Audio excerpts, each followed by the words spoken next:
Good morning students, good morning. कैसे हैं आप सभी?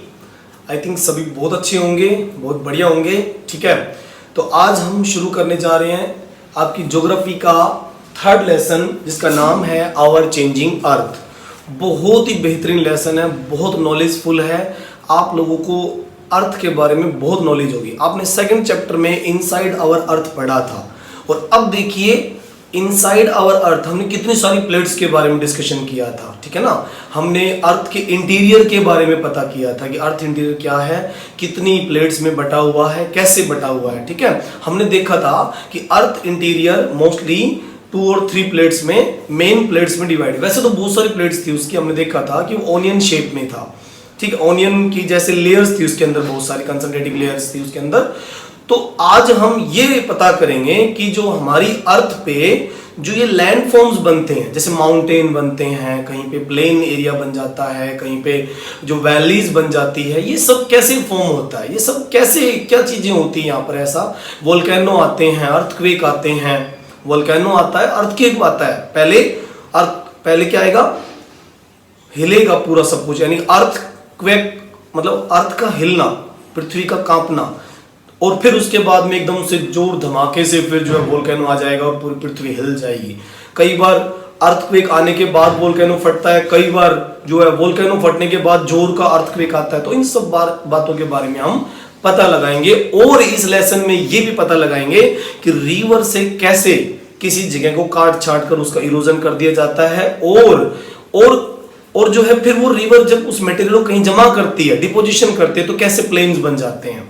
ठीक है ना, तो बहुत नॉलेजफुल है। आज ये भी पता करेंगे कि विंड्स की वजह से कहीं पर बड़े बालू के टिब्बे बन जाते हैं, ऊंचे ऊंचे टिब्बे बन जाते हैं, जहां पर दूर दूर तक रेत ही रेत नजर आती है। राजस्थान हमारा देखोगे आप, थार डेजर्टिक एरिया, सहारा का डेजर्ट एरिया, ठीक है, कालाहारी डेजर्ट, कितना अलग अलग एरिया है ये। मतलब कि मिट्टी मिट्टी दूर तक नजर आएगी, ना चाहते हुए आदमी 1-2 किलो मिट्टी खुद ही खा जाएगा। मतलब आंधी चलेगी और मुंह में, आंखों में, इधर उधर, कानों में इधर उधर भर जाएगी, मिट्टी भर जाएगी अंदर पूरी, ना चाहते हुए भी ढेर मिट्टी खा जाएगा। राजस्थान के लोग बड़े मुश्किलों में रहते हैं। थार डेजर्ट, हमारा जो राजस्थान का थार डेजर्ट है, ठीक है, बहुत ही अलग है। तो आज हम शुरू करते हैं थर्ड चैप्टर, ठीक है, 7th class geography. Okay, 7th class geography. Okay, geography का चैप्टर नंबर 3।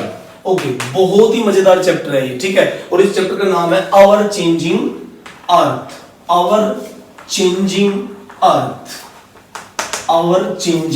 अर्थ। ठीक है, बहुत ही बेहतरीन लेसन है, बहुत ही बेहतरीन लेसन है। Very very informative and very very interesting. Informative and interesting, गजब का लेसन है ये। ठीक है, ओके, चलो बात करते हैं। ठीक है, ओके, तो आपने पहले वाले लेसन में देखा था कि क्या होता था, अर्थ इंटीरियर के बारे में पढ़ा था आपने। जैसे आपने पहले वाले लेसन में देखा कि एक अर्थ है जो कि राउंड शेप में पूरी तरह नहीं है, लेकिन फिर भी वो जो है एक जियोड शेप में, हमें जो है उसकी शेप हम कह सकते हैं। तो हमने देखा था कि इसकी पहली लेयर जो है, आपने अर्थ जो क्रस्ट के बारे में पढ़ा था जी। ये पहली लेयर आप जो देख रहे हैं, ये अर्थ क्रस्ट थी। आपने देखा होगा, मैंने बताया था आपको लेसन में कि जो पहली लेयर थी ये अर्थ क्रस्ट थी। ये अर्थ क्रस्ट थी, जिसको हमने भूपर पट्टी कहा था। जिसको हमने क्या कहा था, भूपर पट्टी कहा था। फिर अंदर वाला जो पार्ट मैंने आपको बताया था, जिसका जो अंदर वाला पार्ट मैंने जो बताया था वो आपका था, उसको आपने क्या कहा था, अंदर वाले पार्ट को मेंटल लेयर। ये दूसरी वाली आपने मेंटल लेयर कहा था, मेंटल लेयर। ठीक है, मेंटल लेयर। ओके, इसको मेंटल लेयर कहा, और इसको आपने कोर हमने डिसाइड किया था। वो बात अलग है कि हमने मेंटल लेयर के भी 2 पार्ट किए थे, आउटर मेंटल और इनर मेंटल, और कोर के भी 2 पार्ट किए थे, इनर कोर और आउटर कोर। और इनकी डेप्थ भी तो समझी थी, इसकी डेप्थ भी तो समझी थी। इसकी कितनी 3500 किलोमीटर थी।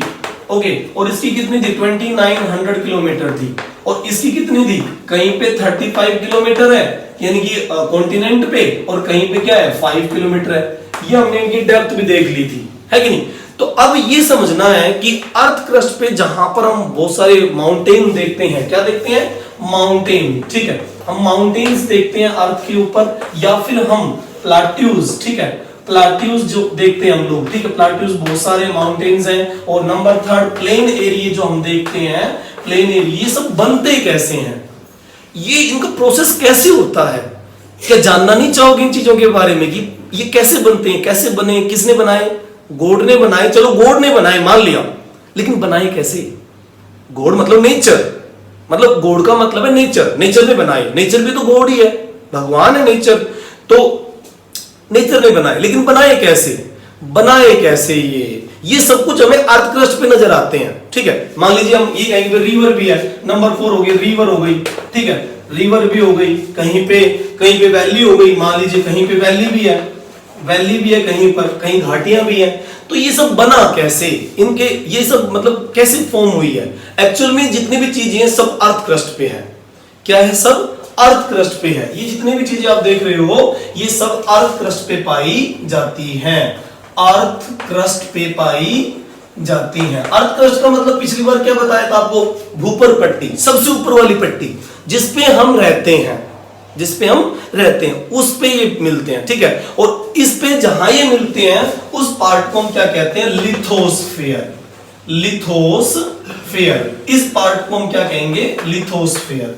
मतलब कि ये ऊपर वाला जो पार्ट हम देख रहे हैं ये सारा का सारा जिसपे हम रहते हैं हम लोग, ये सारा लिथोस्फेयर है, ठीक है। लिथोस्फेयर पे जहां पे बहुत सारे, लिथोस्फेयर पे आप देखोगे बहुत सारे कॉन्टिनेंट है, बहुत सारे ये कहूं कि ओशियंस हैं, सी है, बेज हैं, जैसे बंगाल की खाड़ी हो गया, अरेबियन सी हो गया, मेडिटेरियन सी हो गया, पैसिफिक ओशन हो गया, प्रशांत महासागर जिसको कहते हैं, नॉर्थ पैसिफिक, साउथ पैसिफिक, फिर अटलांटिक महासागर हो गया, नॉर्थ अटलांटिक, साउथ अटलांटिक, और फिर कौन सा, इंडियन ओशन हो गया। बहुत सारी चीजें हैं, अर्थ सरफेस बहुत सारी है, कॉन्टिनेंट भी हैं और क्या है, महासागर भी हैं, कितनी सारी चीजें हैं। तो इन सब चीजों पे, इन सब जो है, जो हमारे ऑब्जेक्ट अर्थ पे जो मिलते हैं, इन सब पे अर्थ लिथोस्फीयर में मिलते हैं सारे, ये जो भी मैंने आपको बताया वो सब लिथोस्फीयर में मिलते हैं, ओके।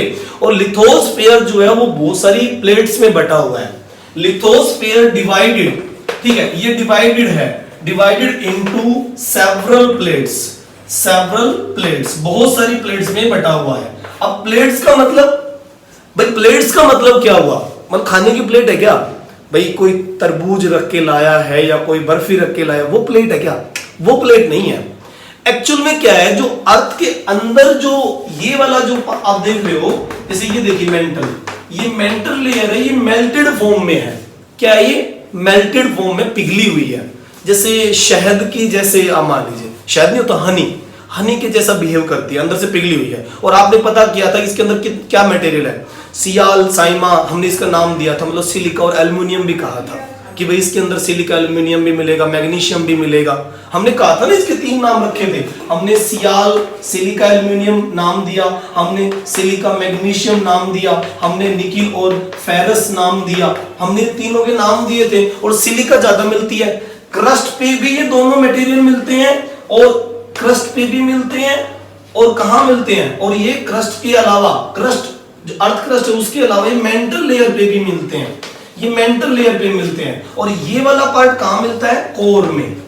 अब आप देखोगे कि ये सारे मटेरियल अंदर पड़े हुए हैं, ठीक है, ये सब मटेरियल अंदर पड़े हुए हैं और मेल्टेड फॉर्म में है, सारे के सारे मेल्टेड फॉर्म में है, सब कुछ मेल्टेड फॉर्म में है, समझ रहे हो। अंदर कोर वाला जो पार्ट है उसमें थोड़ा ज्यादा वो प्लास्टिक लाइक थोड़ा सा हार्ड बिहेवियर करता है, अंदर थोड़ा सा ज्यादा hard behaviour plastic like behaviour करता है, और मेंटल लेयर में थोड़ा सा हनी जैसा बिहेवियर करता है।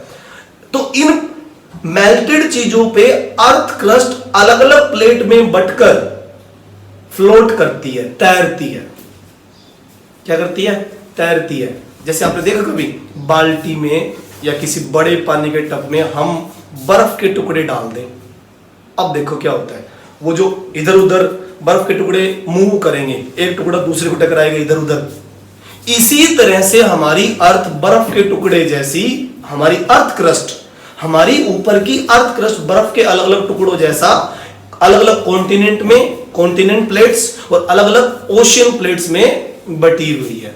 समझ आ गया, मतलब हमारी जो ये ऊपर की अर्थ है, जैसे ये मान लीजिए, ये वाला टुकड़ा मान लीजिए, तो ये अलग अलग जो है, अलग अलग कॉन्टिनेंट प्लेट्स में जैसे कि कॉन्टिनेंट प्लेट, जैसे अफ्रीका कॉन्टिनेंट हो गया। कौन कौन से कॉन्टिनेंट हो गए? Several plate. जैसे अफ्रीका प्लेट्स हो गई, अफ्रीका प्लेट हो गई। नंबर 2 एंटार्क्टिका हो गई, एंटार्क्टिका हो गया। आपने पढ़े थे ना, कितने सारे पढ़े थे हमने? बहुत सारे पढ़े थे।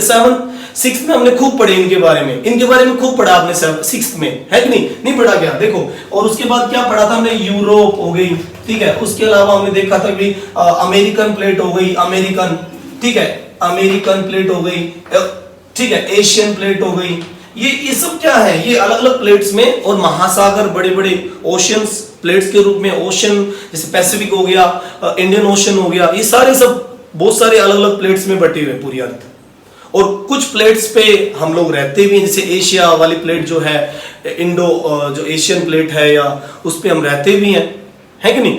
तो मतलब कि हमें इसमें ये समझना है कि हमारी जो प्लेट्स हैं जिस पे हम रहते हैं, वहां पर ये जो प्लेट की मूवमेंट है वो कैसे होती है, और जो है यहाँ पर कौन कौन सी फोर्सेस है जो कि अर्थ के ऊपर इतनी सारी चीजें, ये माउंटेन, प्लाटू, प्लेन्स वगैरह सब बनाती है, ठीक है। तो इन सब चीजों के बारे में हमें समझना है। ओके, अब देखिए, अर्थ के अंदर जितने भी लैंडफॉर्म्स होते हैं, जितने भी लैंडफॉर्म्स, मान लीजिए मैं ये कहूं कि जितने भी माउंटेन वगैरह, ये लैंडफॉर्म्स ही हैं सारे, इनको क्या कहेंगे हम? ये सब क्या है? लैंडफॉर्म्स हैं। ये लैंडफॉर्म्स हैं, मतलब कि हमारी अर्थ पे ये सारे क्या हैं? लैंडफॉर्म्स हैं। जितने भी आप देख रहे हो सारे लैंडफॉर्म्स हैं ये। तो ये लैंडफॉर्म्स जो है, इनका इवोल्यूशन कैसे होता है, ठीक है? इनका क्या होता है? इवोल्यूशन कैसे होता है? Evolution of landform. अब ये समझना है, असली टॉपिक यही है, असली टॉपिक यही है कि इनका इवोल्यूशन ये कैसे बने, ठीक है? तो इनके बारे में हमें समझना है। तो ये इवोल्यूशन जो भी होता है, माउंटेन बनते हैं, वैलीज बनती हैं, या फिर ये कहेंगे भाई आपका जो मान लीजिए कोई प्लाटू एरिया है वो कैसे बना, या रिवर प्लेन एरिया ये कैसे बने हैं, तो इनके पीछे एक प्रोसेस काम करता है। इन सब के पीछे क्या काम करता है? एक प्रोसेस काम करता है, एक प्रोसेस काम करता है, ठीक है। वो प्रोसेस क्या है? वो प्रोसेस क्या है?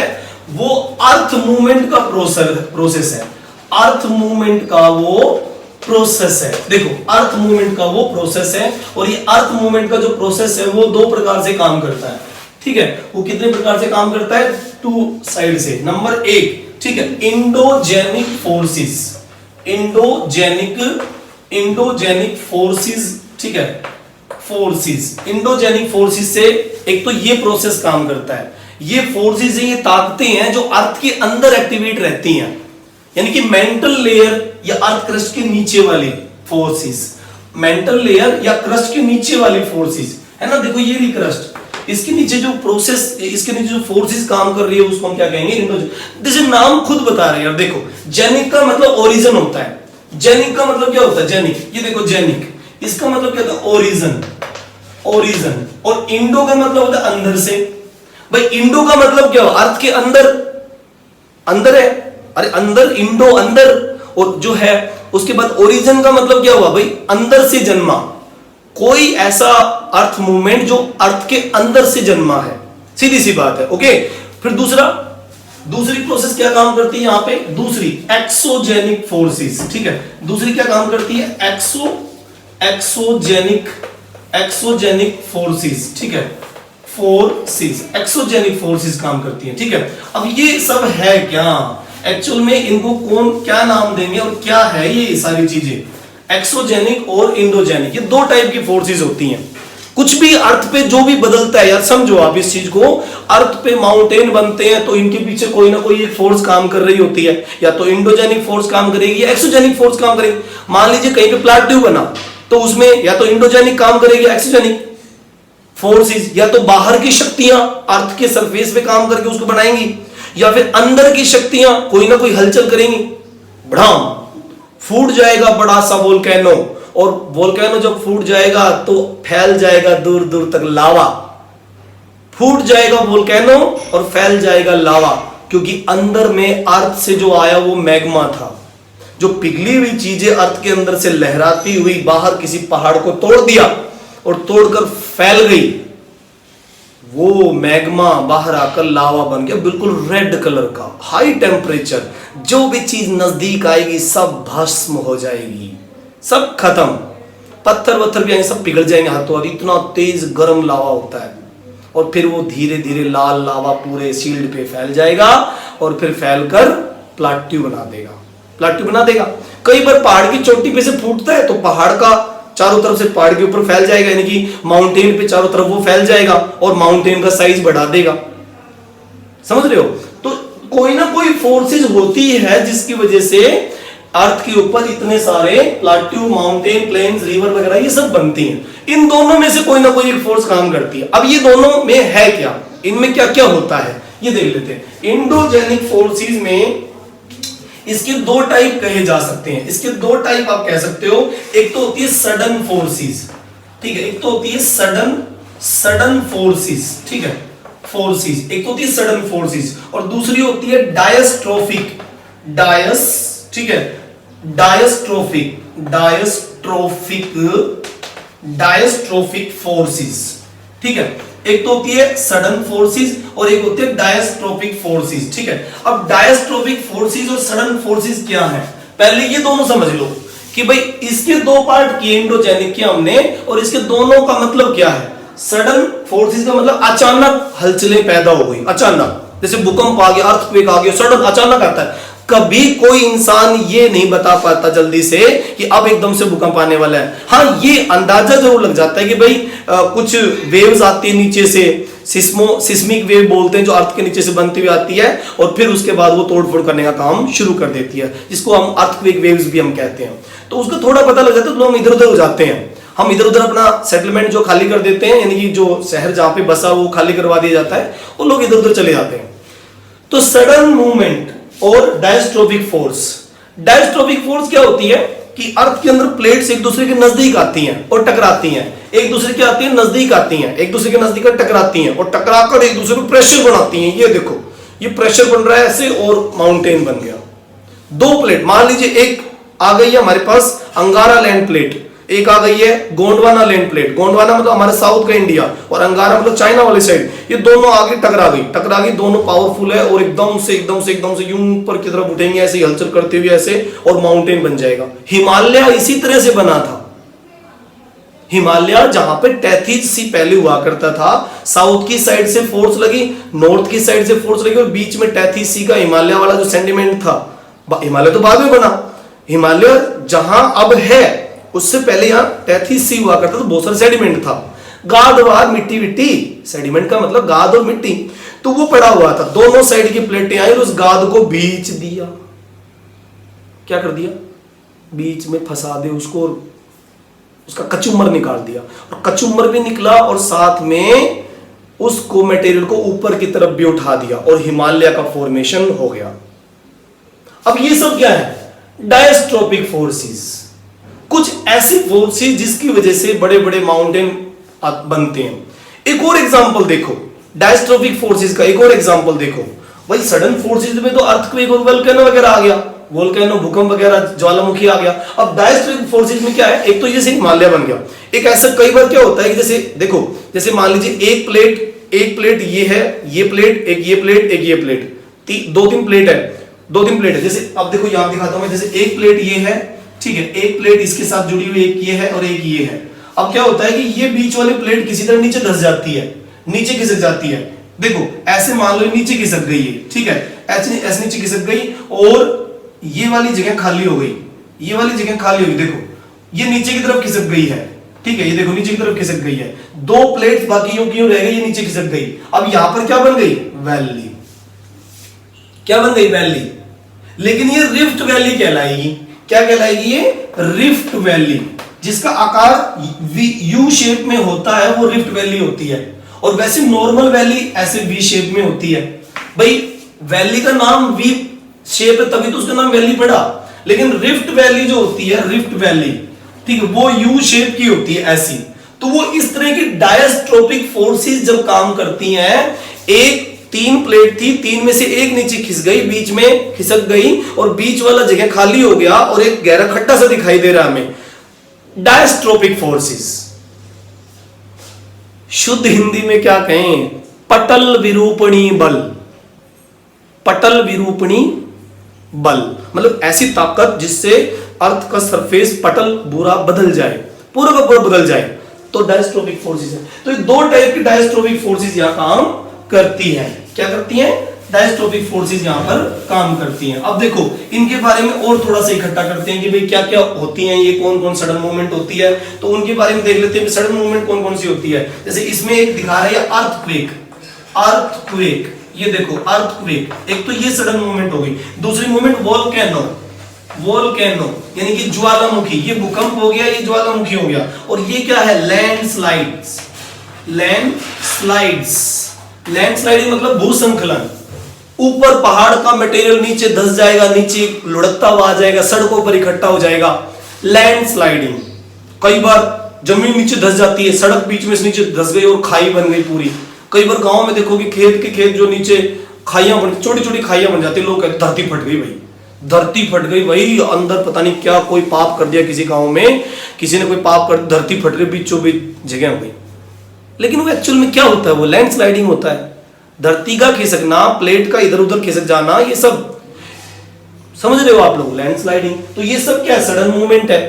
अर्थक्वेक अचानक आता है, धरती हिलती है, पृथ्वी का कांपना, अर्थक्वेक, क्वेक मतलब हिलना, क्वेक का मतलब क्या था? हिलना, हिलना, बार बार हिल रहा है सब कुछ, धड़ धड़ धड़ धड़ धड़ पूरी बिल्डिंग हिलेगी और ऐसे ऐसे बर्तन जो है सारे गिर जाएंगे, मतलब बहुत सारी चीजें होती हैं भाई, बहुत सारी चीजें होती हैं। और उसके बाद में वोल्केनो, कहीं से भी पहाड़ की चोटी से फटेगा, इधर उधर क्रैक्स से आएगा, पहाड़ के अंदर क्रैक्स होते हैं उसके अंदर से आ जाएगा। जरूरी नहीं कि पहाड़ की चोटी पे जाके फटे, आपकी सड़क पर भी वोल्केनो निकल सकता है, आपके घर के साइड में नाली चल रही है, नाली के आसपास से भी निकल सकता है, जरूरी नहीं पहाड़ की चोटी से निकले। ये कोई जरूरी नहीं कि वोल्केनो पहाड़ की चोटी से निकले, किसी झील में से निकल रहा हो। मान लो आपके गांव में कोई जोड़ है, तालाब है, ले भाई जोड़ और तालाब के अंदर से वोल्केनो निकल सकता है, अगर उसे रास्ता मिल गया तो वहीं से निकल जाएगा। जरूरी नहीं कि वोल्केनो पहाड़ की चोटी से निकले, कोई जरूरी नहीं है, कहीं से भी आ जाएगा, उसे जहां जगह मिल जाएगी वोल्केनो को बाहर आने के लिए। देखो इधर से, ये देखिए कोर की साइड से अंदर की तरफ, मान लीजिए यहां पर ऊपर पुनीत का मकान बना हुआ है, ये लीजिए पुनीत का मकान बना हुआ है, यहां पर ये बना रखा है इसने। ओके, अब यहां से अंदर से ये मैग्मा चलेगा ऐसे लाइन बनाता हुआ, और यहां पर ऐसे नली के थ्रू, इस तरह से नली के थ्रू यहां से फट जाएगा, ऐसे फट जाएगा, एकदम भयंकर लेवल में फटेगा, स्टीम बाहर आएगी और फिर चारों तरफ लाल तप्त लावा इकट्ठा हो जाएगा, वोल्केनो है, फैल जाएगा। समझ रहे हो? इस तरह से तो ये होता है। अब डायस्ट्रोफिक फोर्सेस क्या क्या होती हैं? डायस्ट्रोफिक अभी क्या बताया?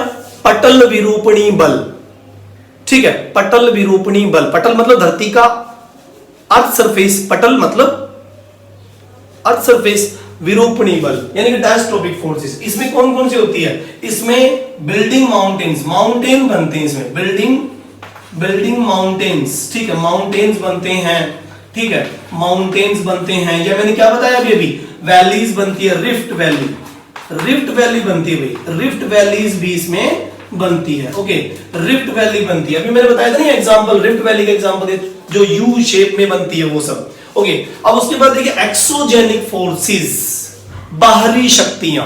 अभी तक हमने किया था इंडोजेनिक फोर्सेस, जिसके दो पार्ट मैंने बताए थे, एक तो क्या हो गया डायस्ट्रोफिक, और एक क्या हो गया सडन फोर्सेस। ये इसके पार्ट हो गए, ये इसके पार्ट हो गए। अब इस वाले को और देख लो, एक्सोजेनिक को देख लो। एक्सोजेनिक में क्या होती है?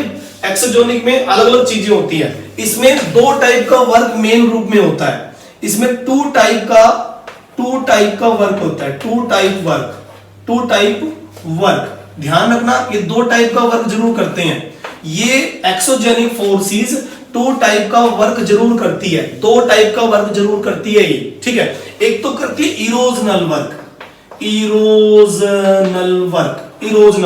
ठीक है, और दूसरा करती है डिपोजिशनल वर्क करती है। दो टाइप का वर्क करती है। इरोजनल मतलब कि मिट्टी को काट दिया, सारा खत्म कर दिया, तेज हवा आई और उड़ा के ले गई मिट्टी। रेगिस्तान के अंदर मिट्टी थी, बालू रेत, उसको उड़ा के ले गई, साफ कर दिया, जगह ही साफ कर दी, चलो हटाओ, साफ ही कर दिया वहां से। Okay, erosional work. तेज नदी, स्पीड से आता हुआ पानी खेतों की सारी मिट्टी को बहा ले जाएगा और रोड पे लाके खड़ी कर देगा।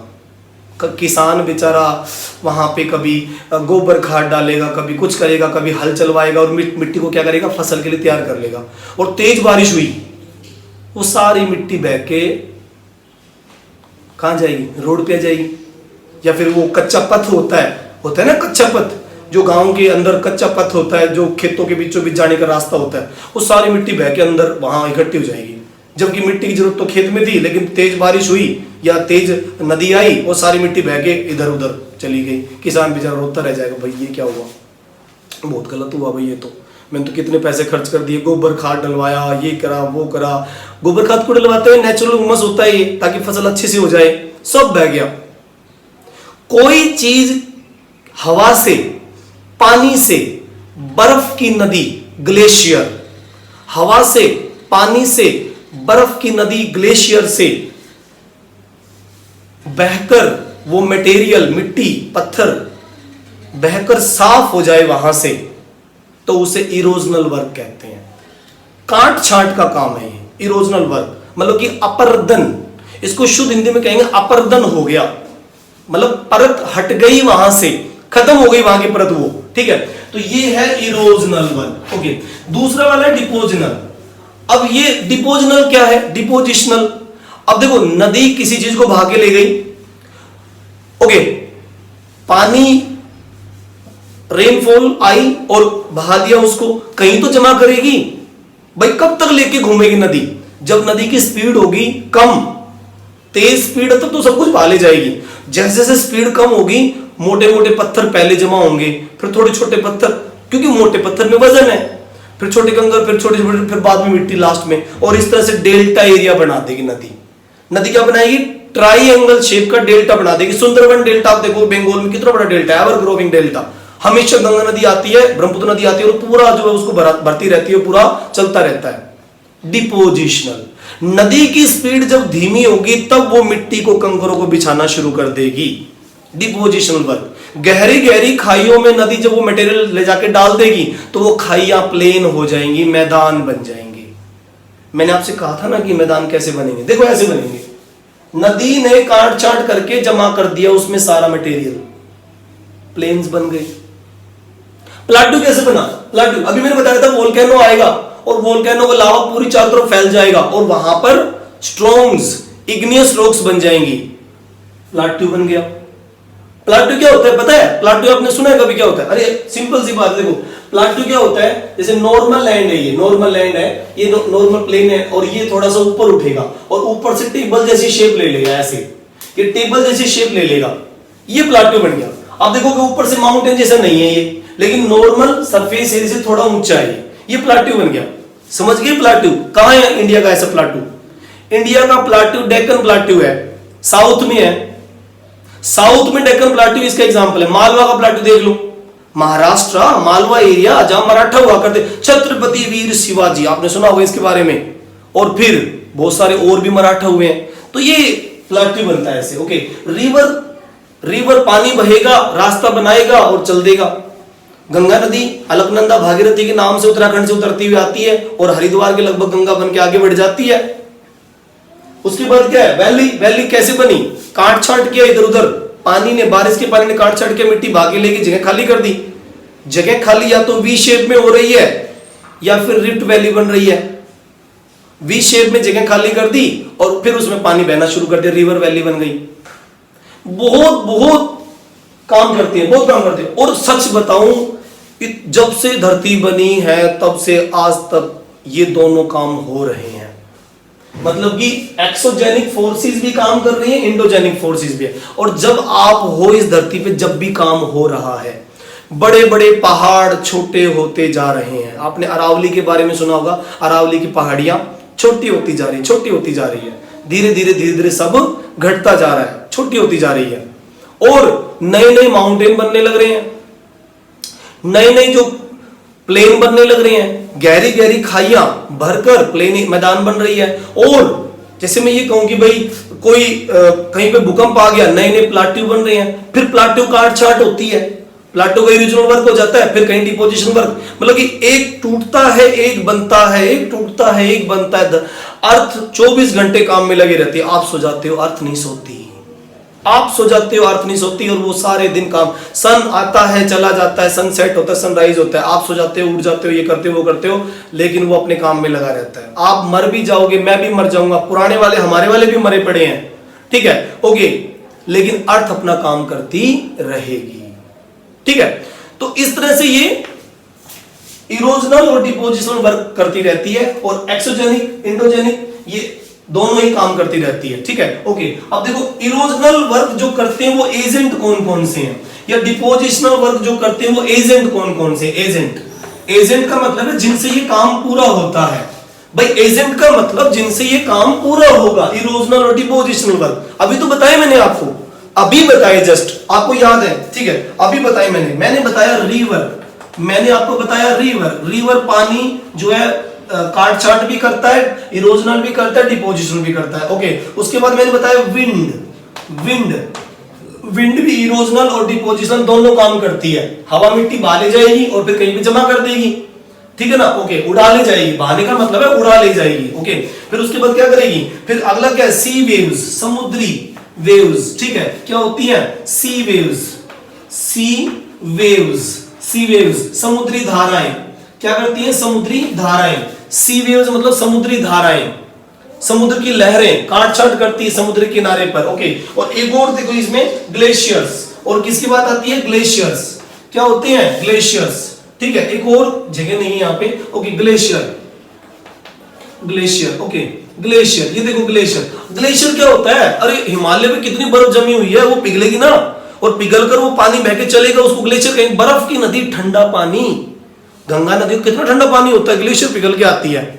मानसरोवर के नजदीक से इंडस उधर निकलती है, इधर अलकनंदा भागीरथी बन के ग्लेशियर आता है, फिर वो बह के पूरा पानी आ जाता है और फिर ही चल देते हैं। ग्लेशियर ऊपर पहाड़ों की ऊंचाइयों से ऐसे गिरते हैं, कई बार तो बहुत नुकसान करते हैं, ग्लेशियर टूट जाते हैं, ठीक है। तो इस तरह से, ओके, तो इस तरह की ये अलग अलग टाइप की होती है, ओके। और अब बात ये है कि भाई ये प्लेट्स के बारे में सबसे पहले नॉलेज किसको हुई, किसने दिमाग लगाया इतना, कोई तो होगा जिसने दिमाग लगाया, कोई तो होगा जिसने ये बताया कि प्लेट होती है और ऐसे वैसे वहां काम होता है पूरा। प्लेट टेक्टोनिक थ्योरी देने वाला कौन था, अल्फ्रेड वेगनर, जर्मनी का महान ज्योग्राफर अल्फ्रेड वेगनर 1912 में ये बता देता है, 1912 में कब, 1912 में 1912 में 1912 में अल्फ्रेड वेगनर, ठीक है, वेगनर ये बता देता है कि प्लेटें हिलती हैं भाई। उसने एक सिद्धांत दिया, प्लेट टेक्टोनिक थ्योरी, उसने दिया प्लेट टेक्टोनिक, उसने कौन सा सिद्धांत दिया, प्लेट टेक्टोनिक थ्योरी दी उसने ये थ्योरी दी कि प्लेट, उसने ये बताया कि प्लेट हिलती हैं और प्लेट हिलने से बहुत सारी चीजें बनती हैं। बहुत रिसर्च वर्क हुआ है भाई, बहुत रिसर्च वर्क हुआ है इस चीज पे कि भाई ये कैसे हिलती हैं, क्या बनता है, उसके बाद में किस तरह की चीजें फिर बाद में आ जाती हैं, किस तरह बनता है सब कुछ, ठीक है।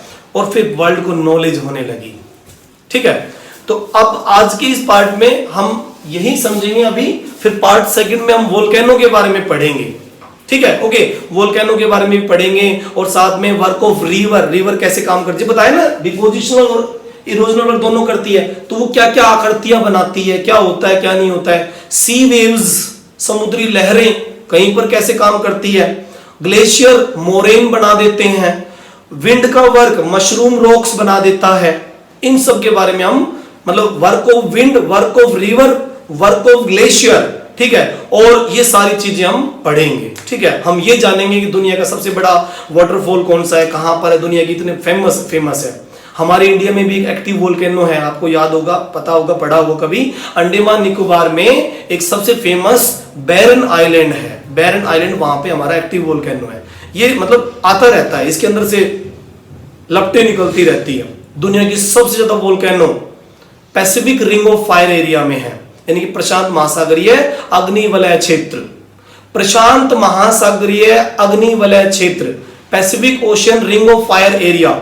दुनिया में सबसे ज्यादा वोल्केनो वहीं आते हैं, रिंग बनी रहती है, एक पूरी एक रिंग से बनी होती है, वहां पे क्या बनी होती है, रिंग बनी होती है, और उस पे वोल्केनो आते रहते हैं ऐसे। ये रिंग जापान से शुरू होती है और अमेरिका तक ऊपर की तरफ बनी होती है। तो इन सब के बारे में नॉलेज इकट्ठी करेंगे नेक्स्ट पार्ट में, ओके, तो इस पार्ट में इतना ही।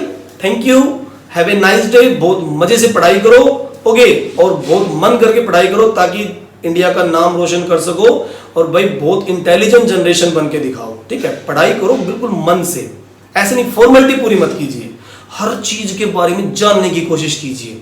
जब तक पूरी नॉलेज इकट्ठी ना हो जाए उसके पीछे मत छोड़ो, जब तक उसकी पूरी नॉलेज, रिसर्च वर्क देखो इधर उधर किसने क्या किया है, किसने कौन से साइंटिस्ट ने क्या बातें इसमें कही, और फिर जब तुम खुद काम करोगे तो याद होगा। यहां पर खुद काम करना जरूरी है, किसी का पढ़ा पढ़ाया पढ़ लिया वो नहीं, खुद काम कीजिए। मैंने थोड़ा सा आपको पढ़ा दिया, आप खुद इधर उधर देखिए क्या चीज हो रही है, किधर हो रही है, दुनिया के कितने सारे वोल्केनो इधर उधर कहां है। ठीक है, ये सब इनके बारे में रिसर्च वर्क कीजिए, तो जितना पढ़ोगे उतना ही ज्ञान होगा। ओके, तो आज के लिए इतना ही। खुश रहो, आबाद रहो, मजे से रहो, खाओ पियो और मौज करो। Okay, thank you, have a nice.